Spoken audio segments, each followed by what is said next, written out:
Giornata di incontri per i lavoratori della scuola in lotta da mesi contro un appalto a ribasso che da una parte ha tolto il lavoro a molte donne, riducendo gli stipendi da 700 a 200 euro al mese, dall'altra lascia sporche le classi. A Treviso, sorpresa, sindacati e lavoratori, a margine della visita del premier Renzi, riescono a ottenere un breve faccia a faccia con i ministri dell'istruzione Stefania Giannini e del lavoro Giuliano Poletti. Ci ha assicurato che ci chiamano per il tavolo interministeriale. Poi mi sono un po' raccomandata al ministro Poletti, insomma, almeno loro come primo impatto hanno avuto un impatto notevole, perché poi c'erano anche i comitati dei genitori presenti. Se a marzo viene garantita la copertura economica necessaria, resta il problema aperto per i mesi successivi, da aprile in poi.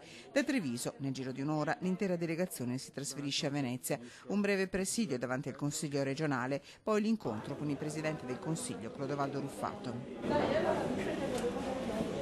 La Regione non ha fatto nessuna parte fino ad oggi, malgrado il problema noi l'avessimo posto già da dicembre, prima del cambio d'appalto, perché non è un regolare cambio d'appalto. Vogliamo poter pulire le scuole! Non chiedono altro le lavoratrici e i lavoratori, tornare almeno alla situazione del 31 dicembre e pulire quelle scuole, diventate un po' casa loro. Certe classi non abbiamo più il tempo, è dal 22 di dicembre che non vengono lavate.